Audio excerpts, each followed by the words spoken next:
Ladies and gentlemen, Wildlife 100. So where did you grow up? I grew up on the east side of Atlanta, Georgia. I grew up on a road that's called Boulder Crest Road. A lot of people that's from this city should be familiar. You know what I mean? It's a well-known hood out here. But yeah, I was born and raised over there.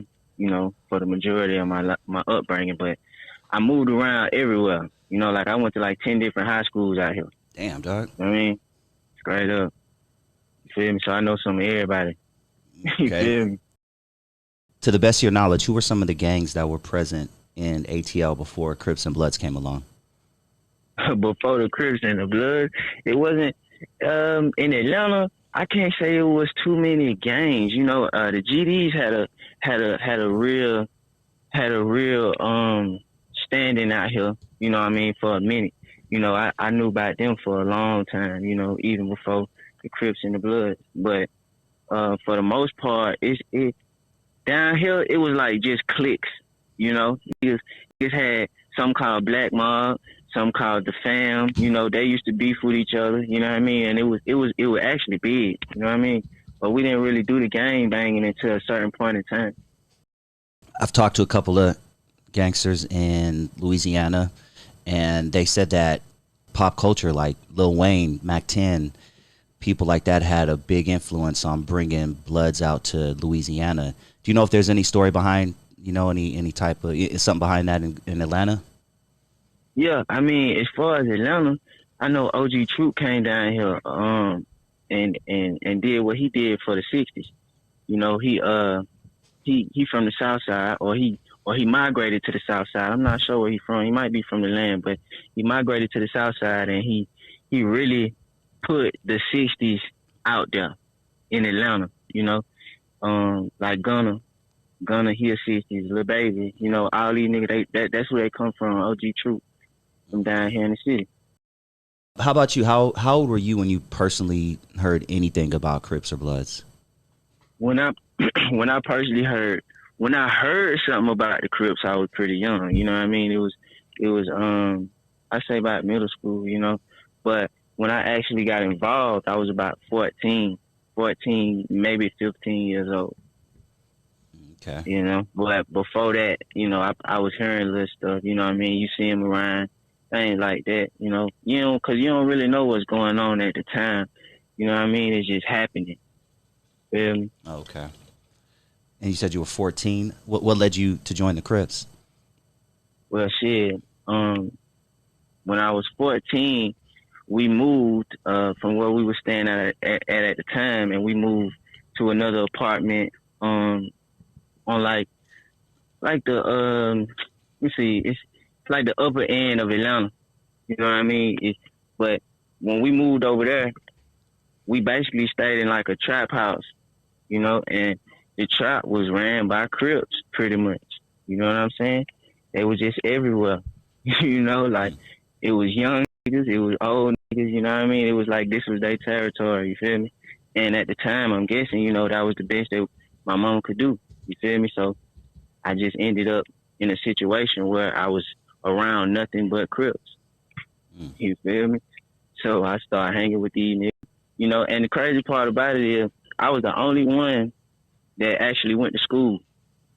At my whole set, I was the only one that actually kept going to school back then, at least. You know, a couple homies went back and all that shit like that. Mm-hmm. But back then, and them niggas used to encourage me to do so. You know what I mean? Because back then, man, we had 14, 15-year-olds robbing stores and all type of shit. You know, it was gangster, you know? Mm-hmm. When that gangster shit came down here, it came down. The thing about Atlanta, though, it's like, it's so, when it did happen, it was so watered down. You know, you had so many niggas coming from so many different places claiming to be so many different things. You know what I mean? And that's why a lot of people feel like we so watered down, because to an extent we was. You know what I mean? We had a lot of big homies out here that wasn't really big homies, leading a lot of young niggas astray and shit like that. You know what I mean? I've talked to people who are from outside of California, and they said at the beginning there was a lot of, quote, faulty cripping, faulty blooding, you know, people who saying they were somebody who they're really not. Was there a lot of that going on? Exactly. That's exactly what I'm talking about. Okay, You know, okay. like say somebody, like say from the land might have came down here, type shit, and might have spoke to another Crip. He'll take that and run with it.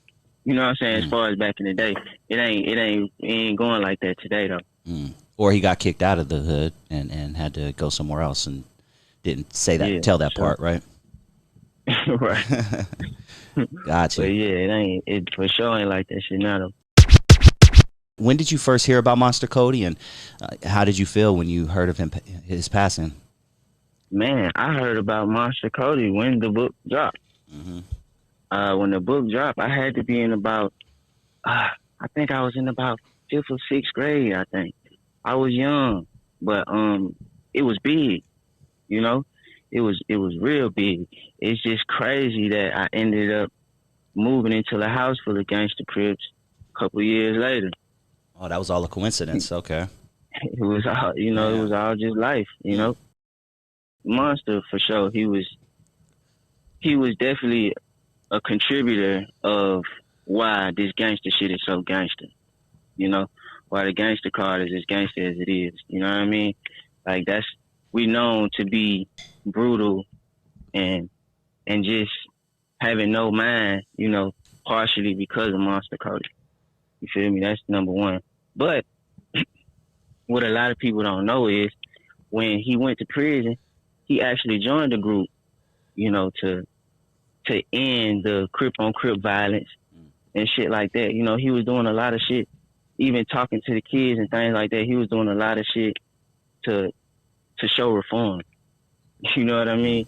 But he still kept it gangster. At the same time, I know, like he ain't never just say, I'm not an A-Tray gangster. He wouldn't say no shit like that. But at the same time, he wasn't out here doing gangster shit no more. As far as we know it to be gangster from Monster Cody. Now I'm on the outside looking in because I've never lived the gang life, but Lil Bootsy said on the Vlad TV interview, Bootsy said it's impossible to have 1 foot in the street and 1 foot in the studio. That's Definitely a fact, dog. I'm not gonna cap to you because one thing about the industry, niggas look at you. They supposed to look at you. They supposed to glorify you. They supposed to put you on a certain pedestal. You feel me? So when you say something, it's law. In the industry or as far as your fan base go. You know what I mean? Because you're at a higher status.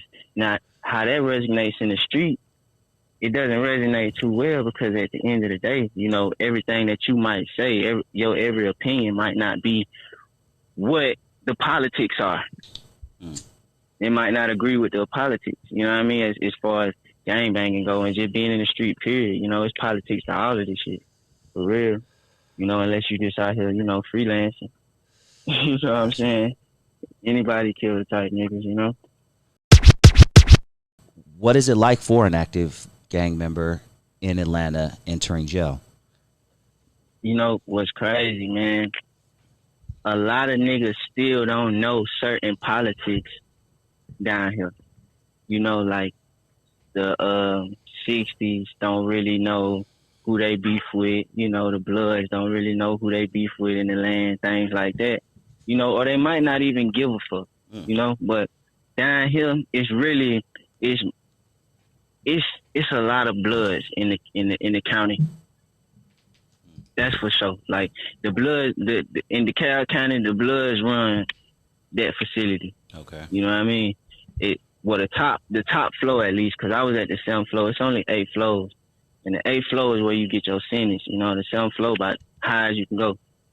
So at least on the 7th floor, it's nothing but Bloods. So for the most part, everybody get along. It's just the Bloods down here, they so wild. They fight each other. Like they only fight each other for real. Like it's more Crips that's cool with Bloods down here for sure than it is Bloods cool with Bloods. Like they really all that slime shit. Like they really be out here sliming each other and just doing little lame shit. I mean, but shout out to the real Bloods. You know what I mean? Shout out to the real Big B. But for the most part, y'all know how it is in the streets out here for real, especially in the county. Straight up, I watched a young nigga claiming blood I don't know what city he was claiming, but whatever the fuck city he was claiming, he got beat up on every floor. Mm. And when he came to our floor, they did him the worst. Mm. And they had to ship him out again. You know what I mean? So it's really, I ain't really see no Crip on blood or no Crip on Crip type situations. It was really, you know, there's so many bloods down here. You know, they fight each other. Goddamn. What's the Latino gang presence like in ATL? Man, listen. It ain't too big. But if you go to like, say like Alpharetta, you know, a little past North Atlanta, Alpharetta, Roswell type, then you know you gonna run into some Sir 13s or some shit like that. You know what I mean? But they not predominant. You know, it's just out here. It's a on the north side. It's a lot of Mexican projects. I ain't gonna say Mexican hoods, you know, because it's not necessarily they hood, but you know, it's a lot of Mexicans that stay in one place, you know, so they hold that shit down, you know what I mean? And they little gangs be in there, but they not big for real though. Not out here. Okay. Well, shit, let me ask you about a little hip hop question. I try to keep my ear to the street. I love hip hop. There's a couple of, you know, there's this thing out there now. I'm sure you're familiar, but I'm going to explain to my audience who may not be familiar. But there's a thing out there where rappers, they really disrespect the dead opposition as hard as they can. I mean, talk about them smoking on such and such pack and you know, doing videos. You got Fulio, Young and Ace doing videos at graveyards and just the most disrespectful, you know, ways they could think of. Talk to me about that aspect of hip hop. Man, I ain't gonna lie, it's entertaining. That's not really my thing, you know what I'm saying? Because we active for real. I'm not saying that them niggas is not active, you know, but for the most part, like, man, I'm used to running into my opposition, you know? I'm used to squabbling with my opposition. I'm used to everything else, you know what I'm saying? So, me personally, I'm just not a believer in bringing more attention to myself. You know what I mean? I mean, it's dope and it's all fun and games and it's sending niggas through the roof. You know what I mean? I can't knock it. But for the most part, it's like, damn, you know, could that be considered selling your soul also? Because it's only a matter of time, man. When you put certain energy out there, it's only a matter of time before you get caught up. Man, that's real. That's just real shit. You know, like a lot of people look at selling your soul as, you know, signing a contract or some shit like that. But nah, man, you got morals and you got values, you know, and if you go against it, you know, that shit matter. That shit count too. You know what I mean? If you put a whole bunch of negative energy out there, you know, you got motherfuckers. It's different because you got motherfuckers in the whole world singing this shit. You know what type of energy you putting on this spell you put out. Yeah, man. You know what I mean? So it's like, you know, it's just different ways of selling your soul. I feel like you straight up, you just gave your life to that, man. You done sacrifice yourself. A lot of these niggas is talking a lot. You know, that's number one. So, well, that's really the main thing. If you look at, and that's one thing I can say. You can say anything about my city, but you can text it, you can type Atlanta or any rapper down here, and you're not gonna see too much beefing going on. You're not gonna see these niggas on YouTube going back and forth with each other or on Instagram going back and forth with each other. You know, you really gotta catch that shit. You know, all these other states and cities, bro, they making it cool. They making it the cool thing to do. You know what I mean? So at the end of the day, like we said earlier, you put certain energy out there, yeah, it's gonna get caught up. And then, as far as with the feds and shit, it's like, damn, man, these people probably already been on their trail. Fulio and all them niggas, you know what I mean? If you really active in the street for real, let's be real now. If you really active in the streets for real, them folks already on your trail, or they close. You know, they done heard about you or something. If you really out here catching bodies, nigga, they close. So my thing is, why go out there and say it? You know, Yeah. it's just crazy. Like, I mean, you know, flip a bar and all that shit like that. You know what I'm saying? Everybody say some killing shit in their songs or whatever, you know, for the sake of rap, you know. But man, these niggas is naming real motherfuckers that they claim that they untouched. You know, that shit is crazy. Yeah, man, they're connecting the dots not only for the police, but they got YouTubers out there who fucking they do the same thing. That their whole channel is based on dissecting rap beefs and naming names and what part of the song said this and how it connects to that. And you know, this cops, all the cops are doing is just sitting up in the office with their feet up, going through Instagram, going through YouTube, and just like, all right, checking out him, let me follow him, For sure. For sure. Man. That's a fact. Yeah, man. Yeah, niggas is making it so easy, but you know, like I say, how I feel about that, you know, niggas is telling on themselves, man. Niggas is bringing the energy to themselves. They telling on themselves. You can only do what you do. You know, your life is literally what you make it. You know what I mean? Used to be a time where rappers would lie about, you know what I'm saying, the shit they did in the streets. Now rappers are telling the truth about what they're doing in the street. But yeah, motherfuckers telling the whole truth. And WILDLYFE down here, we've been indicted for the RICO Act. They took about 30 of our young niggas a couple years ago. Oh man, yeah, can you talk about that a little bit and without getting into any detail? Yeah, I mean, anybody up? I mean, it's over with for the most part. They just try to label us a gang. You know what I mean? Because at the end of the day, everywhere we went, you know, we was 30, 50 deep, you know, things like that. Like when I pull up to events and shit. And then we had a presence in the street. So, you know, the police do that. You know what I mean? When you claiming something, they love that RICO. You know, they can't wait to find how to connect that RICO. You know what I mean? So, you know, they just put all the dots together, or felt like they put enough dots together, and went and grabbed like 23 of our young niggas. I think they exactly 23 or 28. 23 of them niggas. You know, my little brother just got out last year actually. Okay. He did like a 5. Yeah, man.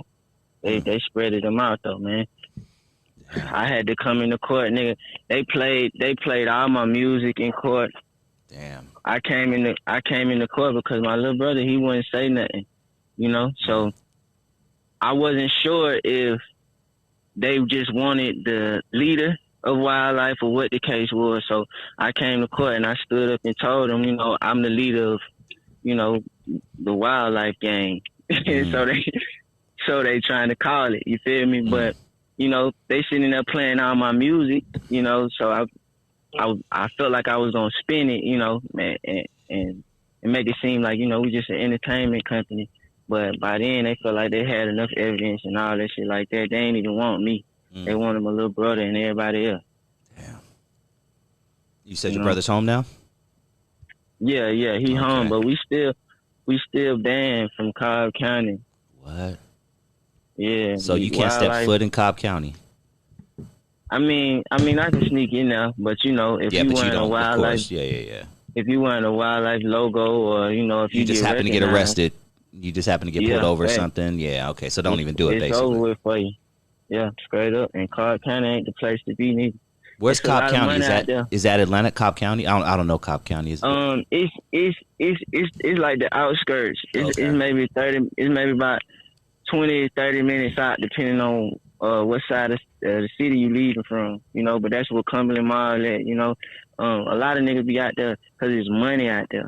You know, it's still considered kind of Metro Atlanta, you know, because it's so close. It's an outskirt that's really pretty close. But yeah, it's a whole lot of money out there. You know, the drug scene is crazy. It's just crazy. Feel me? So niggas migrate and do their thing. Feel me? Yeah. But they done did it. They cracking down out there now. So you know what I mean? Anybody who knows something,